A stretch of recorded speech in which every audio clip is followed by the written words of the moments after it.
अलीज़े ने अब खामोशी तोड़ दी थी। उसने सिकंदर के खिलाफ वो सबूत इकट्ठे कर लिए थे जो उसकी जिंदगी की सबसे बड़ी सच्चाई बन गए। कंपनी में जब वो फाइल सामने आई तो सिकंदर की आंखों का घमंड पल भर में मिट्टी में मिल गया। कंपनी से उसे निकाल दिया गया।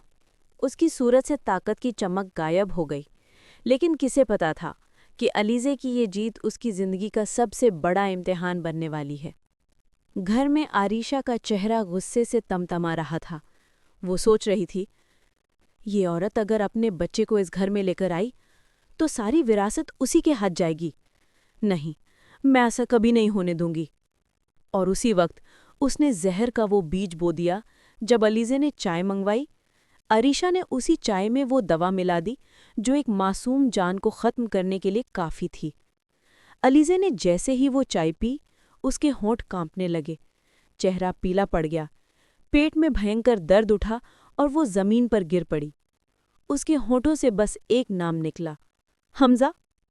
हमज़ा भागता हुआ आया, देखा अलीज़े ज़मीन पर बेहोश पड़ी है और दर्द से तड़प रही है।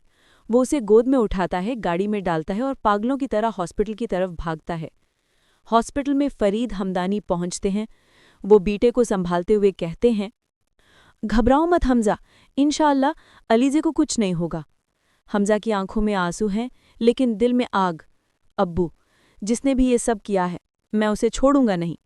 दूसरी तरफ अरमीन बेगम को बैंक से कॉल आती है। उनके सारे अकाउंट बंद हो चुके हैं।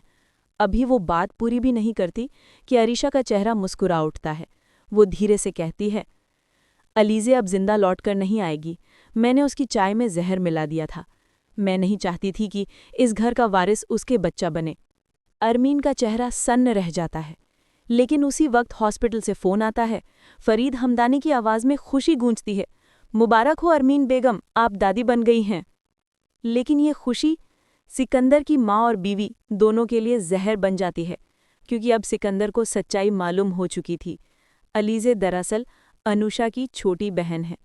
सिकंदर जानता था, अगर अलीज़े हॉस्पिटल से जिंदा लौटी तो जेल उसके लिए तय है। उसने अंधे गुस्से में अपने आदमी को भेजा, अलीज़े को आज रात जिंदा मत रहने देना। रात का सन्नाटा था। हॉस्पिटल के कमरे में हल्की रोशनी। अलीज़े बेहोश पड़ी थी। तभी एक साया उसके पास आया और उसका गला दबाने लगा। लेकिन अचानक पीछे से आवाज़ आई, हाथ हटाओ उससे।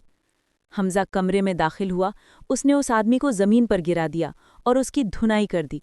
वो चिल्लाया, किसने भेजा तुम्हें? आदमी रो पड़ा और कहा, सिकंदर ने। उसने कहा था अलीज़े को हमेशा के लिए ख़त्म कर दो। इतने में पुलिस आ गई। हमज़ा ने आंखों में आंसू लिए हुए कहा, अब वो बचेगा नहीं। घर पहुंचकर उसने सिकंदर का गिरेबान पकड़ा। अब तेरे लिए सिर्फ जेल बाकी है। सिकंदर की आंखों से आंसू बह निकले। वो गिड़गिड़ाया, माफ़ी मांगी, लेकिन बहुत देर हो चुकी थी। फैसला हो चुका था। सिकंदर को 10 साल की सज़ा। समय बीता। अलीज़े और हमज़ा अपने बच्चे को गोद में लेकर घर लौटे। उसका नाम रखा गया शेर हमज़ा।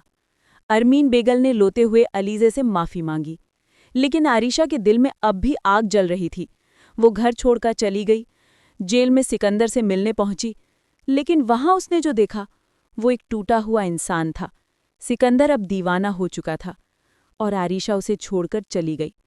दूसरी तरफ कनीज़ बेगम अपनी गलतियों पर पछता रही थी। मैंने अपने बेटे की शादी गलत लड़की से कर दी। आज उसी की सज़ा मेरी बहू के दर्द से मिल रही है।